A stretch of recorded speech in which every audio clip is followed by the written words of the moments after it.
You know, as a person who grew up with the Vanoss crew, it's weird to think about how they turned out. Despite being one of the biggest gaming groups on YouTube, if not the biggest, they've had very few controversies throughout it. Even in the later half of the 2010s, they had very little drama involving them specifically until the end of it, but now it's all coming out. If you wonder why, I think it's just because of how big the Minilad situation became. He's probably the most talked about and hated YouTuber at the moment, and that's leaving out the original drama that made him leave the group. And now because of that, the group is being watched for what they do.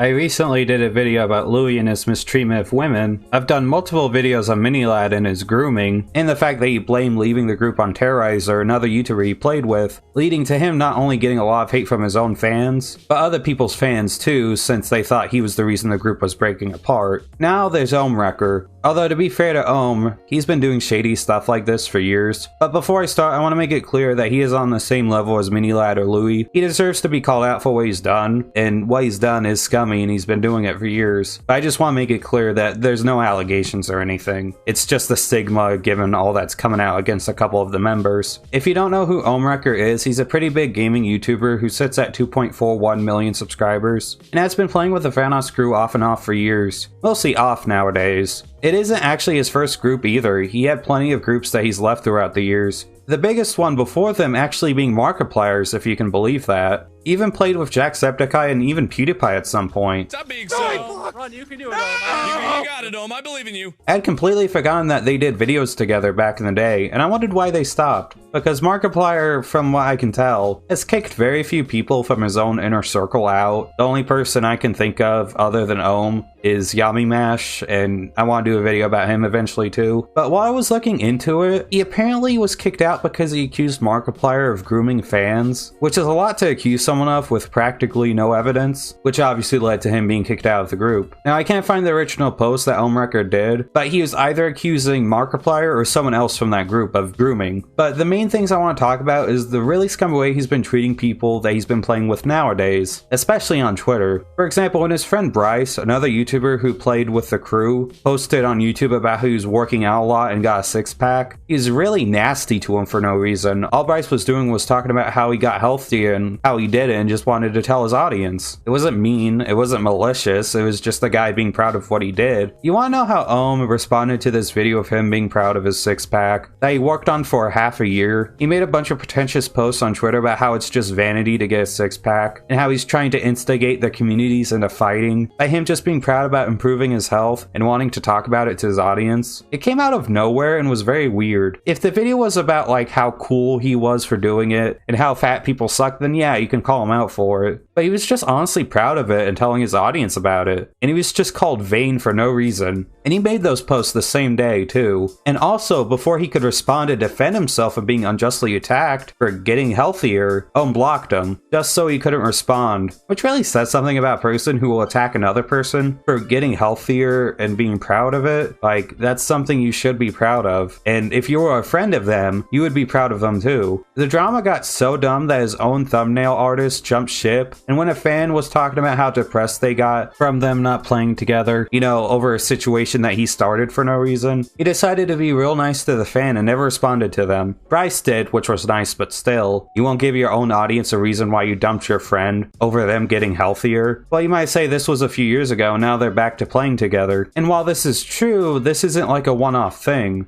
One time a year later, he made a poll on Twitter and asked if he should upload a series all at once or once a day. And when Cartoons, another YouTuber who he played with, made a sarcastic joke about how unique of an idea it was, he proceeded to go off at Cartoons for no reason, telling him that he's a terrible friend and bashing him for doing single-player Let's Plays. Which, first of all, what he said was a joke. It was clearly that, and he got butthurt about it for no reason. And second of all, who are you to judge? You upload videos without anyone else in them because you burnt so many bridges throughout the years. He made Cartoons look bad to his audience even though Cartoons was the only one trying to keep him in the crew, because at this point he had burnt bridges with almost everyone in the crew. Ohm acts like he's a victim in this when he's the one that started it. All Cartoons did was make a little joke and he took it too far. He acts like he isn't bashing Cartoons' character when he says he's a terrible friend that never really cared about him. That's a lot to say about someone's character, all because they made a joke over really nothing. Cartoons iTunes later made a message that rings true even years later, that you should stop airing stuff out on Twitter for people to see. If you have a problem with your friends, talk to your friends about it. You don't have to badmouth them on Twitter over really nothing and lie about it. And you even block some of them before they can even respond to what you say. And guess what? He didn't listen. He would continue to act like this all the way up until the Minilad situation. He also had an issue with Wildcat and basically I Do Work, where he decided to air out everything on Twitter instead of talking to them about the problem. I could find Reddit posts about this situation, but I can't find the original tweets behind them. He deleted them from what I can tell, but I've seen comments about it to know the basic story. But still take it with a grain of salt. But from what I've heard, Ohm got really angry at Wildcat basically for saying the FG word and complained about it on Twitter. Now obviously I don't support saying that, it would be weird if I did, but this is stuff you can handle privately. You tell them that it makes you uncomfortable, you don't air it out on Twitter for everyone to see, because this isn't something you want the mob to handle. You don't give them a chance to change privately, you don't give them a reason to. You immediately go to Twitter before they even know why you're angry to virtue signal to your audience. If they were calling the audience that would be one thing, but this is probably in a gaming session with friends, I doubt they were even recording. But no wonder no one trusts you. You willingly blast them on Twitter, a platform that could have easily formed a hate mob against them, for no reason other than the virtue signal. And finally, the thing that really did make me want to make this video was his treatment of Terrorizer O'Brien during the whole Minilad debacle, from when he left the group to even when Minilad was outed as being more of a garbage person. Ohm has not only continued to put the blame on Minilad leaving on Brian, but blasted him for Minilad's grooming thing too, all on Twitter for everyone to see. While looking into my original Minilad video, two people kept coming up from the crew. Brian, because he was the only one that was really open about everything and talked about it during streams, and Ohm, because Ohm talked about not only his beef with the original group, but Brian. When Minilad originally left the group before everything came out this year, Ohmwrecker would tweet out about how Brian isn't reasonable and Minilad was. You know, the guy who didn't invite Brian and his girlfriend to a dinner the group had, even though they rarely see each other since they live all over the world, all because he was a little insensitive. And by insensitive, I mean Craig took it too far, and instead of talking to him about it, he pulls an Ohm and decides to just make sure he can't respond to it by not inviting him to things. Even though Minilad has made fun of the group multiple times during his videos.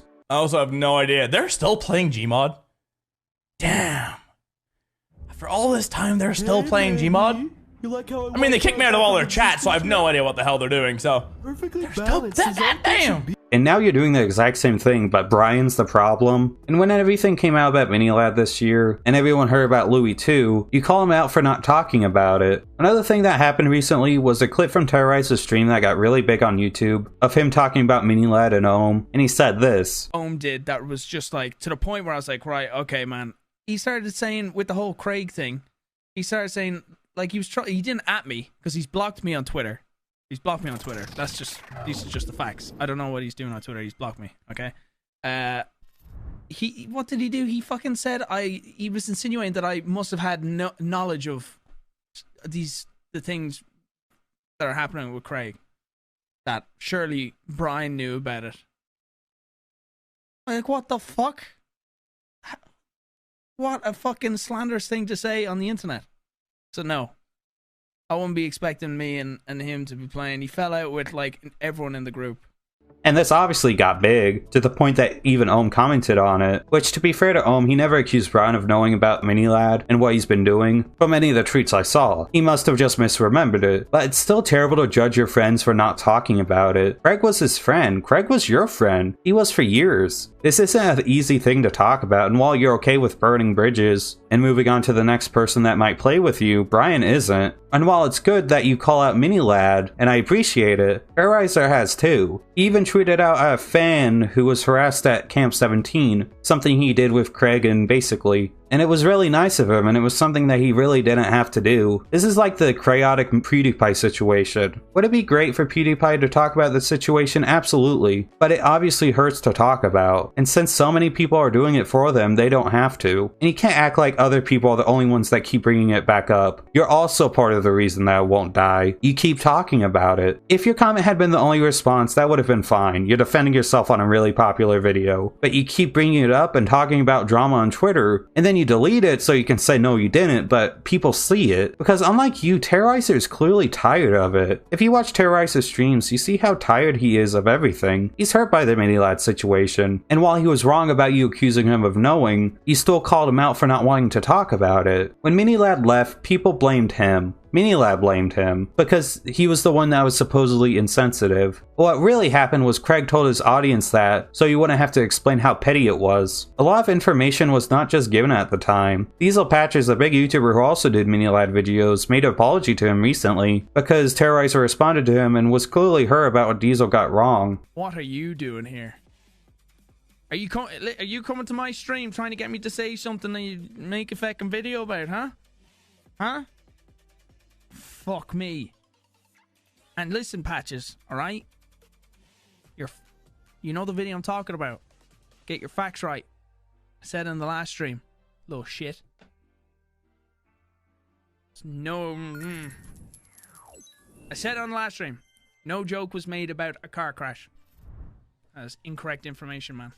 And you keep acting like you're the victim of Terrorizer's evil attacks, when I haven't seen anything from him specifically targeting you until this stream. But you do this stuff all the time, so at best you're hypocritical for complaining about it, and at worst you're lying about it for sympathy. This isn't some canceling video if you're watching this at home. You're not Louis or Craig, but you've done a lot of shady stuff throughout the years and now people are picking up on it. And it would be one thing if you stopped doing this years ago, but you've kept doing it all the way till now, so stop. And you can't pull the whole, ooh, a lot of people would still play with me if I asked, when no one does and people have said they just don't want to play with you anymore. And you only have yourself to blame for burning all these bridges. And also, people should stop bugging Terrorizer or anyone else from the crew, including you, about Mini. There's not a lot more they can do or say. They've cut ties with him, so at this point you're just bringing up bad memories for no reason. Let's hope that Minilad leaves the internet one day, or hopefully goes to jail for what he did. And I hope that you do stop burning bridges, and you just let the drama go, because one day you're gonna trap yourself somewhere without a way to get out, and you're gonna only have yourself to blame. That being said, thanks for watching. Like and subscribe if you enjoy the content. I want to thank my members, the names will be in the description as well, with a special thank you to Jennifer Green, God VC, Zenith Productions, Waffly Waffles, Thresher Last Name, Matthew Mathis, and Kanye and Ray J 2020. Thanks for watching, and I'll see you guys next time. Bye.